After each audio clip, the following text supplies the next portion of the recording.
নমস্কার বন্ধুরা, আমি তোমাদের বন্ধু সোমনাথ। তোমাদের প্রত্যেককে আমাদের ইউটিউব চ্যানেল সাহিত্যের সৌহার্দ্যতে স্বাগত জানাই। আজকের বিষয় নিয়ে চলে এসেছি আইএসসির একটি বিশেষ কবিতা বর্ণ পরিচয়, লিখেছেন তরুণ সান্যাল। তো কবিতাটা আলোচনা করব তার আগে যে জিনিসটা তোমাদের সঙ্গে একেবারেই আলোচনা না করলে নয়, সেটা হচ্ছে কবিতার একটা প্রেক্ষাপট রয়েছে, সামাজিক দিক। সেই সামাজিক দিকটা কি, সেই জিনিসটা আলোচনা করে আমরা কবিতার মধ্যে প্রবেশ করব। প্রথমে দেখো, নামের মধ্যে রয়েছে বর্ণ পরিচয়। এই বর্ণ শব্দটা দুরকম অর্থ হয়। প্রথম অর্থ, আমরা জানো যে বাকযন্ত্রের স্বল্পতম প্রয়াসী শব্দের যতটুকু অংশ আমরা স্বাধীনভাবে উচ্চারণ করতে পারি, ওই যে আওয়াজটা বেরোয় আমাদের মুখ দিয়ে, ওই আওয়াজের যে ক্ষুদ্রতম অংশটা, সেই অংশটুকুকে আমরা ধ্বনি বলছি। যেমন ধরো আ, এই যে স্বাধীনভাবে একটা শব্দ ধ্বনি উচ্চারণ করছি, একটা সাউন্ড উচ্চারণ করছি, এই সাউন্ডটাকে আমরা ধ্বনি বলি। এই ধ্বনিটাই যখন খাতায় লিখে ফেলি আ, সেই রূপটাকে আমরা বর্ণ বলি, অর্থাৎ একটা লিখিত রূপ ধ্বনির, সেটা মূলত বর্ণ। এবার আরো আরেকটা বর্ণ রয়েছে। তোমরা যদি হিস্টোরিক্যাল ব্যাকগ্রাউন্ড দেখো, ইতিহাসে আমরা পড়েছি কি বর্ণ বিদ্বেষ বা বর্ণ সমাজের যে রীতি, যেখানে কোনো মানুষ ফর্সা, কোনো মানুষ কালো, এই যে রঙের বিচারে মানুষকে ডিফারেন্স করে দেওয়া, মানুষের উচ্চপদস্থ এবং নিম্নপদস্থ রূপরেখা নির্মাণ করা, এই বিষয়টাকেও কিন্তু আমরা বর্ণের আকারে বলতে পারি। তো আমাদের এখানে এই দুটো জিনিসকেই একটু ব্যঞ্জনার আঙ্গিকে উপস্থাপন করা হয়েছে। ব্যঞ্জনা দিয়ে সমাজের উচ্চতর স্তর এবং নিম্ন স্তর, সমাজের এই দুটো রূপরেখাকে নির্মাণ করে দিয়েছে। সেটাকে খুব সুন্দরভাবে এই শব্দ খেলায়, শব্দ বাজিতে কিন্তু বোঝানো হয়েছে। তাহলে এই জিনিসটুকু মাথায় রাখো, শুধু এইটুকুর উপর বেস করে বাকি কবিতাটুকু রয়েছে, সেটা প্রত্যেকটা লাইন ধরে ধরে আমি তোমাদের বুঝিয়ে দিচ্ছি। খুব ইজি আকারে তোমরা কিন্তু জিনিসটা বুঝতে পারবে। তো কবিতায় ঢুকবো তার আগে তোমাদেরকে দুটো কথা বলার রয়েছে। প্রথম কথা, তোমরা যারা এখনো পর্যন্ত আমাদের টেলিগ্রাম চ্যানেলে যুক্ত হওনি, তাদের উদ্দেশ্যে বলা যে আমাদের কমেন্ট সেকশনের প্রথমেই আমাদের টেলিগ্রাম চ্যানেলের লিংক দেওয়া রয়েছে। তোমরা প্রত্যেকে সেখানে গিয়ে জয়েন হয়ে যাও। জয়েন হয়ে গিয়ে তোমাদের যা রিকোয়েস্টেড ভিডিও থাকবে, যে এই জায়গাটার ওপর দিলে তোমাদের সুবিধা হবে, সেই বিষয়টি সম্পর্কে তোমরা লিখতে পারো। এছাড়াও কোনো একটা কবিতার বা কোনো একটা গল্পের কোনো একটা প্যাসেজ বুঝতে পারছো না, কোনো একটা কোয়েশ্চেনের উত্তর প্রয়োজন, কোনো একটা উত্তর তুমি এখনো ঠিকঠাক ভাবে সাজিয়ে গুছিয়ে লিখতে পারছো না, বা যদিও লিখেছো সেটা তুমি বুঝে উঠতে পারছো না যে তুমি পূর্ণ নম্বর 10-এ 10 পাবেই কি সেখানে, সেই জায়গাটা তোমার এখনো কনফিডেন্সের অভাব দেখা যাচ্ছে, কোনো রচনা তুমি জোগাড় করে উঠতে পারছো না, কোনো একটা স্টাডি মেটেরিয়ালের প্রয়োজন, তুমি অবশ্যই সেখানে গিয়ে যদি লেখো, তোমাকে আমি আমার তরফ থেকে সাহায্যের হাত বাড়িয়ে দেওয়ার একটা চেষ্টা অবশ্যই করব। তাই জন্য সবার আগে তোমাদের কি করতে হবে, আমাদের এই ভিডিওটাতে একটা লাইক করে, পাশে থাকা সাবস্ক্রাইব জায়গাটিকে সাবস্ক্রাইব করে, পাশে থাকা বেল আইকন চিহ্নটিকে ক্লিক করে অল করে দেবে। তাহলে প্রত্যেকটা নোটিফিকেশন আমাদের এই কেন্দ্রিক সমস্ত ভিডিও তোমার কাছে যেমন চলে যাবে, একই সঙ্গে তোমাদের আরো কোয়ারি, যেখানে তোমার এই এই জিনিসগুলো তুমি বুঝতে পারছো না, প্রত্যেকটা সলভ হয়ে যাবে আমাদের ওই টেলিগ্রাম গ্রুপটাতে। তাই জন্য বলার, প্রথমেই বারবার বলছি, আগে টেলিগ্রাম গ্রুপে জয়েন হয়ে যাও, তারপরে তোমরা তোমাদের সমস্ত ইচ্ছা, তোমাদের প্রবলেমস সেখানে জানাও, আমি সেগুলো সলভ করার চেষ্টা করব। আরো একটা কথা বলে দিই, বাংলা বিষয়টির জন্য অন্তত আইএসসি বা আইসিএসসিও, এই দুটোর জন্যই টিউশনের প্রয়োজন হবে না।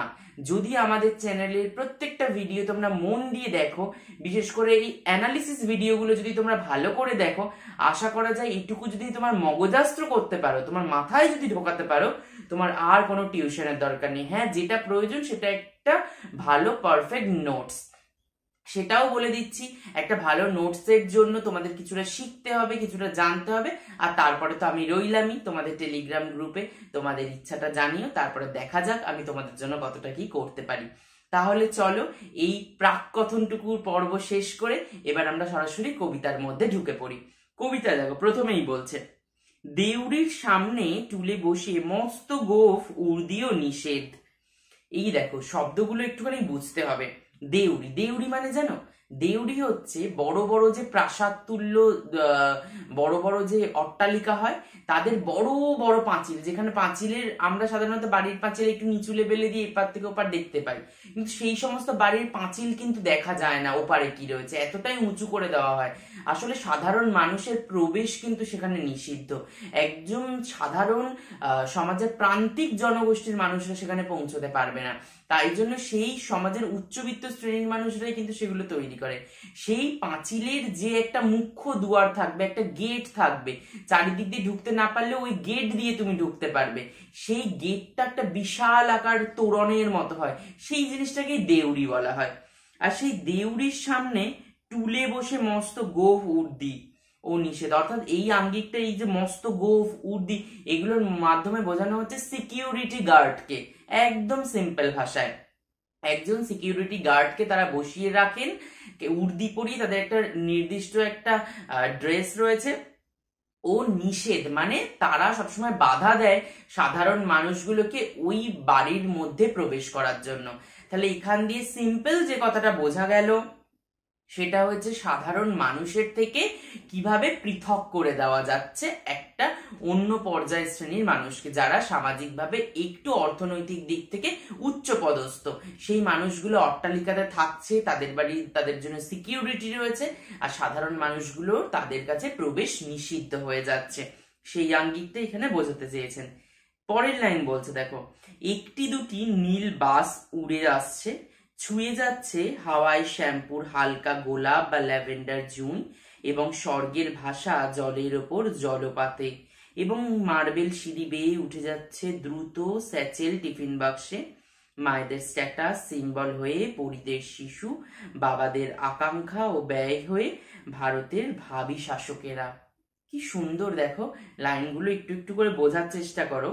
দুটি নীল বাস উড়ে আসছে, অর্থাৎ এর মধ্যে দিয়ে কি বোঝাতে চাইছে, যারা উচ্চপদস্থ মানুষ তারা কিন্তু যানবাহনে চলাচল করে, আর নিম্নতর মানুষ তাদের হেঁটেই চলতে হয়, তাদের কিন্তু সমাজের এই উচ্চবিত্ত মানুষদের মতো গাড়ি চড়ার সামর্থ্য যোগায় না। দ্বিতীয়ত বলছে কি, ছুঁয়ে যাচ্ছে হাওয়ায় শ্যাম্পুর হালকা গোলাপ ও ল্যাভেন্ডার জুই, অর্থাৎ আমরা যারা গরিব মানুষ তাদের কি শ্যাম্পু কেনার মতো সামর্থ্য রয়েছে, সেই সুগন্ধি মাখার মতো কি সামর্থ্য রয়েছে? নেই। সেই সেন্ট পারফিউম বা ওই জাতীয় মানে শ্যাম্পু ইউজ করে নিজের শরীর চর্চা করবার মতো সামর্থ্য নেই, তাদের বেঁচে থাকাটুকুই দায় এই সমাজে, তারা যত সামান্য খেতেটুকু পায় না, সেখানে দাঁড়িয়ে কিভাবে সম্ভব একটা মানুষ এত বিলাসবহুল জীবনযাপন করবে? এখানে কিন্তু সেই মানুষগুলোর কথা বলছে যারা এই বিলাসবহুল জীবনে আবদ্ধ, সমাজের উচ্চতর শ্রেণী, এবং স্বর্গের ভাষা জলের ওপর জলপ্রপাতে, এবং মার্বেল সিঁড়ি বেয়ে উঠে যাচ্ছে দ্রুত স্যাচেল টিফিন বক্সে। অর্থাৎ দেখো, স্বর্গের ভাষা জলের ওপর জলপ্রপাতে, অর্থাৎ জলপ্রপাত অনেক উঁচুতে, সেই উঁচু থেকে জলের প্রপাত ধারাবাহিকভাবে নেমে আসছে, সেই ঝর্ণা, আর সিঁড়ি দিয়ে উঠেছে, অর্থাৎ প্রত্যেকটাই দেখো একটা সমাজের ধনী শ্রেণীর মানুষের জীবনের রূপালেখ্য। তারা ওই সমস্ত জায়গা যেমন ভ্রমণ করতে পারে, তাদের জীবনের ধারার গতিপথটাও সেই রকম খুব সুন্দরভাবে তারা বয়ে যেতে পারে, মানুষের কাছে তারা খুব প্রেজেন্টেবল হয়। একটা ঝর্ণা তুমি বলো না, একটা জলপ্রপাত আমাদের মতো মানুষের কাছে একটা খুব সুন্দর, একটা অ্যাট্রাকটিভ ওয়ে, খুব সুন্দরভাবে প্রেজেন্টেবল করবার মতো একটা জায়গা। কিন্তু একটা সাধারণ মানুষ, তার কাছে কিসের জলপ্রপাত? তারা সামান্য জলটুকু অব্দি খেতে পায় না, সেখানে জলপ্রপাতটা অনেক দূরের কথা। আর দ্বিতীয় আরেকটা জিনিস, মার্বেল সিঁড়ি, অর্থাৎ ধনী শ্রেণীর মানুষদের বাড়িতে আমরা সাধারণত কি দেখেছি, যে মার্বেল দেওয়া ঘর, সেখান থেকে মানুষরা উঠে যাচ্ছে ওপরে, দোতলা তিনতলা বাড়ি, সেই সিঁড়ি বেয়ে ওঠা নামা। আর সাধারণ মানুষের কথা তো ছাড়ো, একটা ভাঙা ঘরেও থাকা দুষ্কর জীবনযাপন, মাথার উপর ছাদটুকুই নেই, অনেকে দেখা যাচ্ছে ব্রিজের নিচে শুয়ে থাকছে, রাস্তার ফুটপাতে শুয়ে থাকছে, রাত্রেবেলা দোকানগুলো বন্ধ হয়ে গেলে সেই দোকানের ছাউনির নিচে দিন যাপন করা, এভাবেই তো তাদের দিন চলে যাচ্ছে। সেখানে মার্বেলওয়ালা বাড়িঘর দোর, এ তো বিলাসবহুল জীবনযাপন। সেই আঙ্গি কি বলছে, যে দ্রুত স্যাচেল টিফিন বক্সে, স্যাচেল টিফিন বক্স কিন্তু একটা টিফিন বক্সের আঙ্গিকে একটা রূপালেখ্য বলতে চাইছে, যেখান থেকে খাবার গরম থাকে, অর্থাৎ একটা কি বলবো বিলাসিতাময় খাবারের দৃষ্টান্ত এখান দিয়ে বোঝানোর চেষ্টা করছে, যে তাদের মায়েরা বাচ্চাদের কিন্তু সেই রকম ভাবেই সুন্দর সুন্দর খাবার রেঁধে বেড়ে টিফিন করে স্কুলে পাঠায়, তারা সেই খাবার দাবার খায়, কি খুব স্বাচ্ছন্দ্যের জীবনযাপনে তারা অগ্রসর হচ্ছে। তারপরে বলছে, মায়েদের স্ট্যাটাস সিম্বল হয় পরিদের শিশু, তার মানে কি, আর বাবাদের আকাঙ্ক্ষা ও ব্যয় হয় ভারতের ভাবি শাসকের। তারা এখন বর্তমানে শাসক, প্রচুর টাকার অধিকারী, ধনী তারা। আর ভবিষ্যতেও কিন্তু তারা অনেকটা ধনী মানুষদের তৈরি করছে, কিভাবে নিজের সন্তানদের পেছনে অগাধ টাকা খরচ করে। মায়েরা যেন এখানে পরিদের মতো, তাদেরকে ছোঁয়া যায় না, আকাশ থেকে তারা নেমে আসে, তারা সবার থেকে ডিটাচড, তারা সবার থেকে আলাদা। এই জীবনযাপনের একটা দিক, তারা যেন আর পাঁচটা মানুষের ধরা ছোঁয়ার বাইরে, তারা সেই রকমই নিজের স্ট্যান্ডার্ড, নিজের ওয়েট বজায় রাখে, কিন্তু এইটা দেখতে হবে। আর বাবারা, তাদের আকাঙ্ক্ষা যে আমরা যে শাসন কার্য পরিচালনা করছি সমাজের উচ্চতর স্থানে থেকে, ধনী হয়ে ব্যবসা করে বাণিজ্য করে, আমাদের সন্তানরাও ঠিক সেই জায়গায় উঠে আসবে, তারাও সেই জায়গায় গিয়ে সমাজের নিম্নতর মানুষগুলোকে পরিচালনা করবে। তারা কিন্তু এখানে সেই সমাজের উচ্চতর শ্রেণীর প্রতিনিধি তো করছেন, আর কবি সেই জায়গাটাই দেখাচ্ছেন যে উচ্চতর শ্রেণীর সঙ্গে নিম্নতর মানুষদের জীবনযাপনের কিন্তু কতখানি ডিফারেন্স রয়েছে। এই গেল প্রথম প্যারা, এবার আসবো দ্বিতীয় প্যারায়। দেউড়ির অনেক বাইরে বুকে চেপে ভাঙা স্লেট, বর্ণ পরিচয়, তালিমারা ছেঁড়া প্যান্ট, বুকের বোতামহীন সস্তা শার্ট, ঠেলে ওঠা পাঁজর, কণ্ঠায় এক শিশু। অর্থাৎ সেই দেউড়ির ভেতরের জীবন একরকম, আর বাইরে সাধারণ মানুষগুলোর জীবন আর একরকম। সাধারণ মানুষগুলোর জীবনের রূপ কিরকম দেখাচ্ছে বলছে, একটা ভাঙা স্লেট, বর্ণ পরিচয়, অর্থাৎ শিক্ষার অগ্রাধিকারের জন্য তারাও লড়াই করছে। একটা দেউড়ির ভেতরের যে ধনী শ্রেণীর মানুষরা, তারা টাকা পয়সার জোরে সমাজে এগিয়ে যাচ্ছে, তারা কিন্তু সেই টাকা পয়সাকে সামনে নিয়ে তারা ভীষণভাবে একটা বিরাট খরচ সাপেক্ষভাবে নিজেদের পড়াশোনাকে চালিয়ে যাচ্ছে, শিক্ষার অগ্রাধিকার পাচ্ছে। আর দেউড়ির এপারে ভাঙা স্লেট বুকে চেপে তাদের টাকা পয়সা না থাকা সত্ত্বেও তারাও কিন্তু শিক্ষার অধিকারকে সামনে রেখে এগিয়ে যাচ্ছে। তোমাদের যদি একটু বেসিক পলিটিক্যাল সায়েন্সের নলেজ থাকে, তোমরা জানবে যে আমাদের শিক্ষা এবং স্বাস্থ্য, এই দুটো জিনিস হচ্ছে আমাদের কেন্দ্র এবং রাজ্য তালিকাভুক্ত, যুগ্ম তালিকাভুক্ত। হেলথ অ্যান্ড এডুকেশন পলিসি দুটোই তাই। সেখানে প্রত্যেকটা মানুষ, সমাজের যে কোটি টাকা ইনকাম করে তার বাড়ির ছেলে মেয়েও যে শিক্ষার অধিকার পাবে, আর যে দিনমজুরের ছেলে সেও কিন্তু সেই শিক্ষার অধিকারই পাবে। এইটা কিন্তু পলিসিতেই বলা রয়েছে। এইটা বেসিক নলেজটা কিন্তু রাখতে হবে তোমাদের। সেই দিক থেকেই এখানে বলছে, দেখো যে সেই ভাঙা স্লেট নিয়ে বর্ণ পরিচয় অর্থে এখানে যে ঈশ্বরচন্দ্রের বই বর্ণ পরিচয়, সেই আঙ্গিকটাকে যদি বুঝতে চাও, সেটা হয়তো সামান্য বাইরের একটা আঙ্গিক হিসেবে দেখানো যেতে পারে, কিন্তু বর্ণ পরিচয় মানে হচ্ছে অক্ষর জ্ঞান লাভ করা, শিক্ষার অধিকার পাওয়া, বর্ণের সঙ্গে পরিচিত হওয়া, মানুষের সঙ্গে পরিচিত হওয়া, মানুষের এই স্টেজ, এই যে ভেদাভেদ, এই ভেদাভেদের সঙ্গে পরিচিত হওয়া, একই সঙ্গে শিক্ষার যে অধিকার, সেই অধিকারের সঙ্গে পরিচিত হওয়া, তার কথা কিন্তু এখানে বলছে। আর তালিমারা ছেঁড়া প্যান্ট, তাদের ঐশ্বর্য বিলাস নেই, যেটা প্যান্টটুকু পরে রয়েছে নিজের লজ্জা নিবারণের জন্য, সেটুকুও ছিঁড়ে গেছে, তালি মারতে হয়েছে। তালি কথার অর্থ হচ্ছে কোনো একটা কাপড়ের টুকরো যখন ওই ফাটা জায়গাটায় বসিয়ে চারিদিক দিয়ে সেলাই করে ফাটা অংশটুকু বুঝিয়ে দেওয়া যায়, সেটাকে তালি মারা অংশ বলা হয়। সেই তালি মারা ছেঁড়া প্যান্ট, বুকের বোতামহীন সস্তা শার্ট, ঠেলে ওঠা পাঁজর, কণ্ঠায় এক শিশু। অর্থাৎ তার শার্টের ভেতর থেকে তার শরীরটুকু যখন দেখা যাচ্ছে, সস্তা তো শার্টের দাম নেই, একদম মূল্যহীন, এতই কম দামে একটা শার্ট পরে, কিন্তু তার ভেতরে তার শরীরের দেখা পাঁজর বা কঙ্কাল দেখা যাচ্ছে। অর্থাৎ সে যে অপুষ্টির শিকার, সে যে সঠিকভাবে খাদ্য পায় না, তার জীবনযাপনের জন্য যে তার কষ্টের অনুভূতি, সেটুকুই সে বুঝে উঠতে পারছে না, সেটুকুই কোথাও গিয়ে যেন তাদের কাছে প্রবলেমের জায়গা হয়ে দাঁড়াচ্ছে। এখানে কিন্তু সেটাই বলতে চাইছে যে বুকের ভেতর দেখো সেই সস্তা শার্টের ভেতর থেকে পাঁজর বা কঙ্কাল দেখা যাচ্ছে। এইসব দেবদূতদের দেখে, এইসব ভবিষ্যৎ প্রভু পত্নীদের দেখে চিনে নিচ্ছে বর্ণ পরিচয়। দেখো কি সুন্দর বলেছে, এইসব দেবদূতদের দেখে। দেবদূত কারা? ওই যে দেউড়ির ওপারে ধনী লোকেরা, তারা হচ্ছে দেবদূত।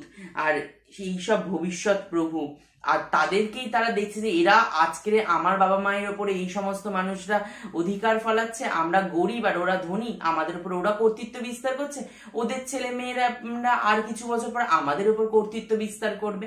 দেখবে একটা কথাতেই আছে না, ডাক্তারের ঘরের ছেলে ডাক্তার হয় আর কৃষকের ঘরের ছেলে কৃষক হয়।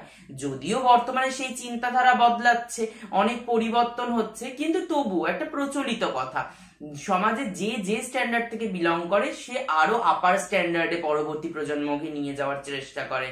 আর সমাজের নিম্নতর মানুষ তাদের আর্থিক অনটনের জন্য এগিয়ে যাওয়ার কিন্তু তারা প্রতিবন্ধকতার সম্মুখীন হয়, সেই জায়গাগুলোর কথা কিন্তু এখানে বলছে।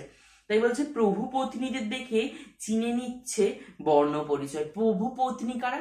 যারা সমাজের উচ্চবৃত্ত শ্রেণী, যারা শাসন করছে তাদের স্ত্রীরা, তাদের দেখে চিনে নিচ্ছে বর্ণ পরিচয়। অর্থাৎ সমাজে এরা কোন শ্রেণীর মানুষ, এরা কিভাবে নিজেদের সন্তানদের লালন পালন করে শিক্ষার অগ্রাধিকারের দিকে এগিয়ে দিচ্ছে বা ঠেলে দিচ্ছে, সেই রূপরেখাটা যারা নির্মাণ করেন তারা হচ্ছে এই সমস্ত মানুষরা, তাদের কথাই বলছেন।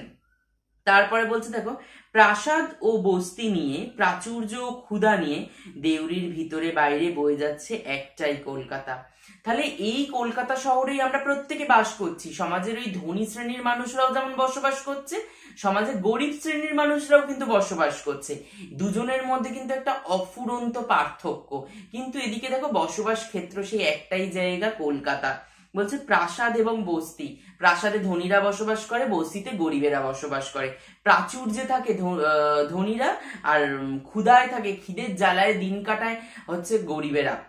বড়লোকদের বাড়ি দেখবে খেতে দিচ্ছে, আর্ধেক খেলো, আর্ধেকটা ফেলে দিল, কুকুরকে খাইয়ে দিল। আর গরিবের ঘরে হয়তো রাস্তার ধার দিয়ে ফেলে দেওয়া কিছু খাবারের উচ্ছিষ্ট গুড়িয়ে এনে তাদের দিন যাপন হয়। এই প্রবণতা দেখা যাচ্ছে। আর দুটোই ঘটছে কোথায়? না দেউরির ভিতরে ধনী শ্রেণী আর দেউরির বাইরে গরিব শ্রেণীর মধ্যে এই বিভাজনটা তৈরি হচ্ছে। আর এই বিভাজনটা সম্পূর্ণটা হয়ে চলেছে একই ছাতার নিচে। সেই ছাতাটা কোনটা? না সেটা হচ্ছে স্বয়ং কলকাতা। কলকাতার বুকেই এই চিহ্ন আমরা দেখতে পাচ্ছি। বলছে খোকা, তোর আরো ঢের মন দিয়ে বর্ণ পরিচয় শেখা উচিত। তাই কোনো এক গরিব বাবা তার সন্তানকে বলছে যে তোকে আরো সুন্দর করে ভালো করে বর্ণ পরিচয়টা শিখতে হবে, পড়তে হবে, কারণ শিক্ষাই পারে আমাদের সমাজের ওই জায়গায় নিয়ে যেতে। তুমি দেখবে একটা জিনিস মনে রাখবে, কথিতই আছে লক্ষ্মী এবং সরস্বতী এক জায়গায় বসবাস করে না। তুমি যদি লক্ষ্মীর আরাধনা করো, সরস্বতী তোমার জীবন থেকে চলে যাবে। কিন্তু সরস্বতীকে আরাধনা করলে সরস্বতী তো সারা জীবনের জন্য তোমার কাছে থাকবে, সঙ্গে লক্ষ্মীকে টেনে নিয়ে আসবে তোমার কাছে। এর অর্থ কি? লক্ষ্মী হচ্ছে ধন সম্পত্তির দেবী আর সরস্বতী হচ্ছে বিদ্যার দেবী। তুমি যদি শুধু টাকা পয়সার পেছনে ছোট, শিক্ষা জীবনে আসবে না। শিক্ষা না থাকলে তুমি জীবনে নিজেকে দাঁড় করাতে পারবে না। তাই আগে শিক্ষার অধিকার নেওয়া দরকার। প্রথমেই রোজগার করব, প্রথমেই প্রচুর টাকা ইনকাম করব, এই চিন্তা থেকে বেরিয়ে আসতে হবে। এসে প্রথমে আগে সরস্বতী শিক্ষার অধিকারের জন্য নিজের জীবনকে দেখতে হবে। তুমি যখন একটা শিক্ষাকে লাভ করতে পারবে, সেই শিক্ষার মধ্যে তুমি যখনই ঢুকবে তখন দেখবে সেই শিক্ষাই তোমার আর্থিক সংস্থানের ব্যবস্থা করে দিচ্ছে। তাই জন্য একজন বাবা মা সবার আগে যেটা চাইছেন সেটা হচ্ছে সন্তানের শিক্ষার অধিকার। তাই তার সন্তানকে বলছে যে তোকে ভালো করে বর্ণ পরিচয়টা শিখতে হবে, শিক্ষা জ্ঞান লাভ করতে হবে, তবেই আমাদের এই দারিদ্রতা মুক্ত জীবনযাপনের দিকে আমরা এগিয়ে যেতে পারবো।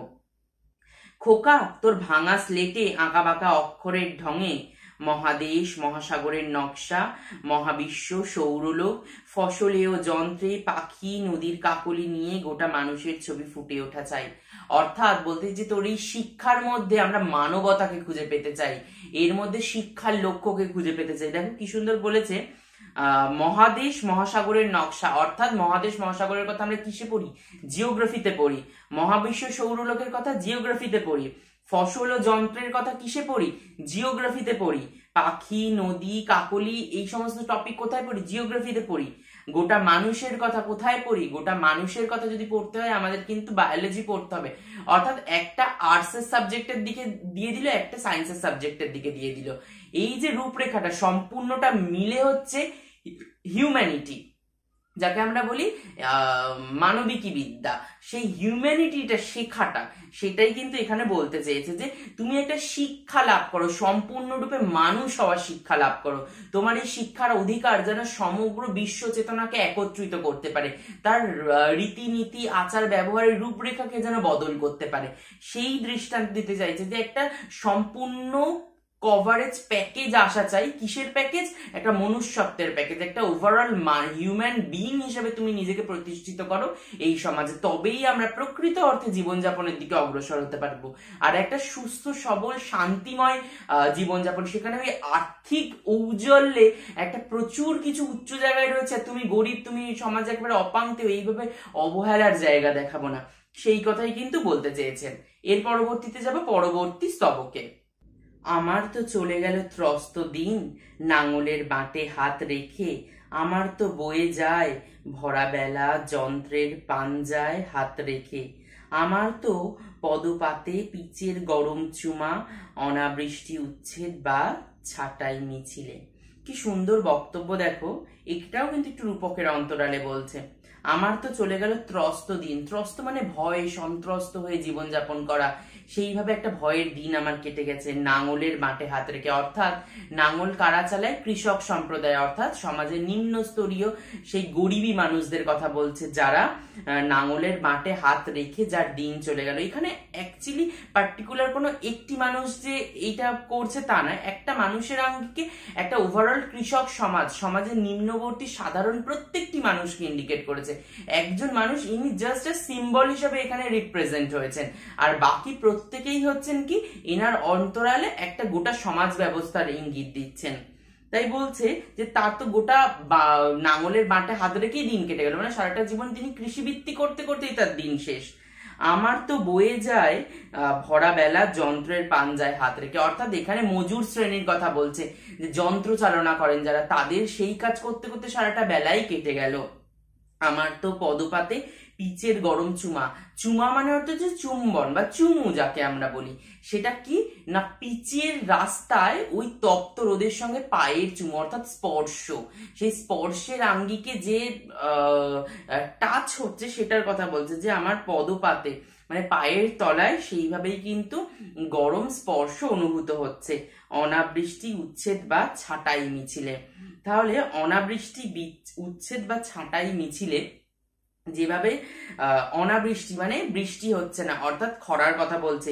উচ্ছেদ, উচ্ছেদ কোথায়? যে একটা সাধারণ মানুষরা বস্তিতে দিন যাপন করে, সেখানে উচ্চবিত্ত শ্রেণীরা আমরা দেখেছি টিভি সিনেমায় সিরিয়ালে বলে যে তুলে দাও, সবাইকে উচ্ছেদ করো, করে দিলে সেখানে বড় বড় শপিং মল, অট্টালিকা ইত্যাদি ইত্যাদি হবে, এই সমস্ত জিনিস। বা ছাঁটাই মিছিলে, বা মিছিলে কি হচ্ছে, যেখানে প্রচুর মানুষ যায় সেইখানে কিন্তু তাদেরকে নাম লেখাতে হচ্ছে। এই মিছিল কিসের মিছিল?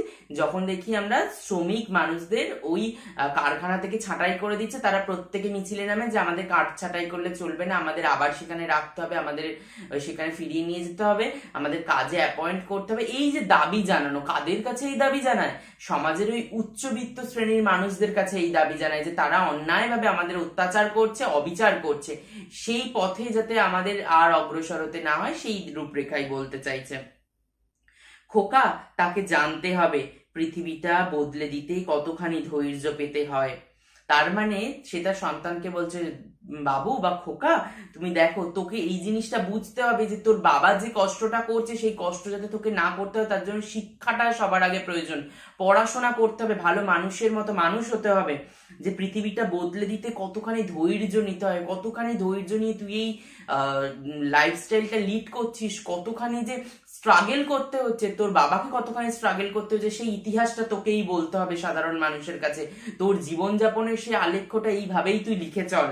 সেই কথাই বলছে যে খোকা, তোকে আমার সময়ের সমুদ্র মন্থন করে কেশর বাহাতে ধরে বশ মানাতে হবে উচ্চশ্রবা।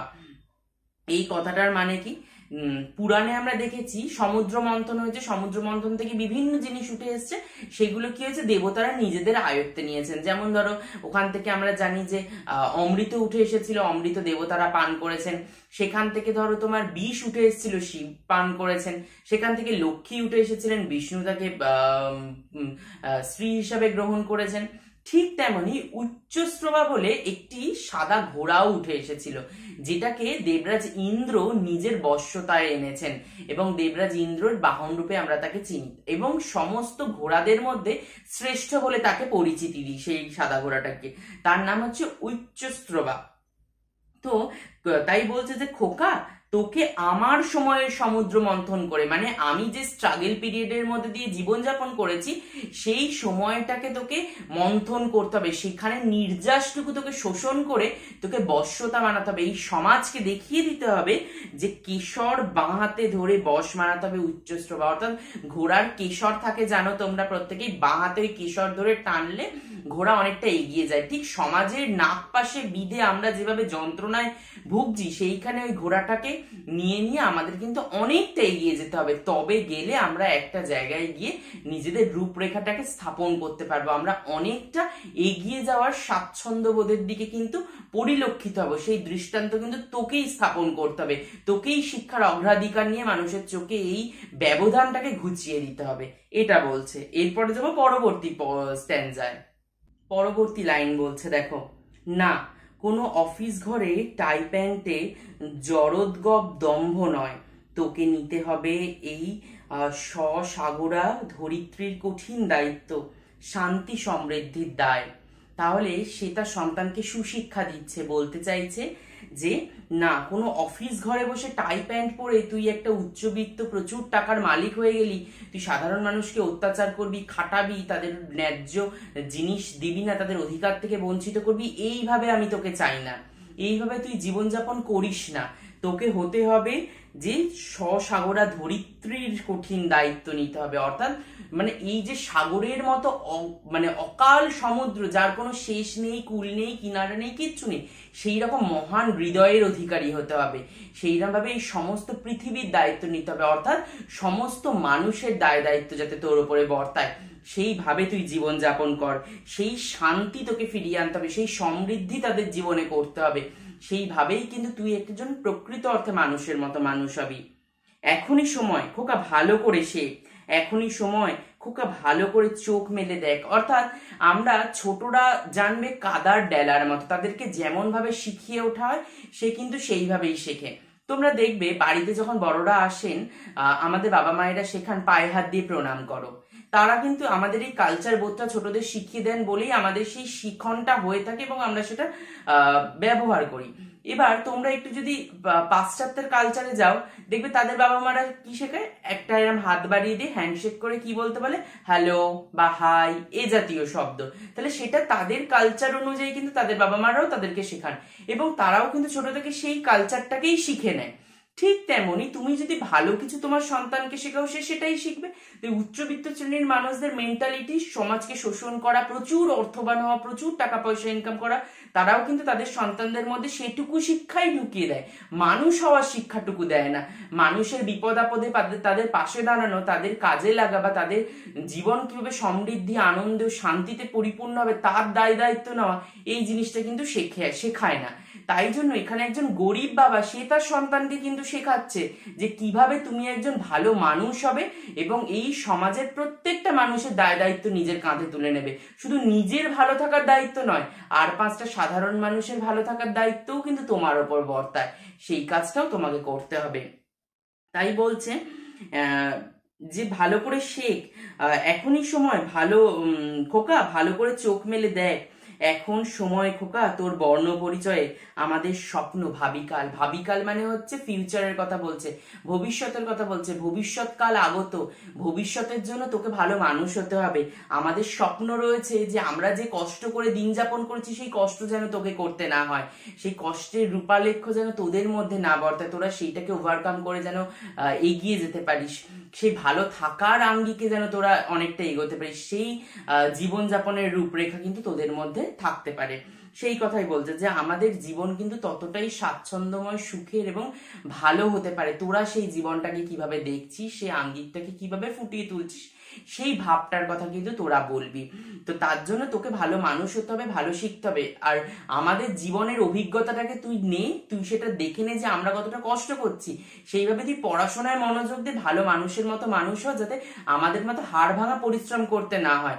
কিন্তু তুই যখন একটা ভালো জায়গায় পৌঁছবি, অন্ততপক্ষে আমাদের মতো খেটে খাওয়া এই হাড় ভাঙা পরিশ্রম করা মানুষগুলোর জন্য কিছু ভাববি, তাদের একটা আগামীর ভবিষ্যৎ সুনিশ্চিত করবি, সেই রকম জায়গায় তুই নিজেকে নিয়ে যা।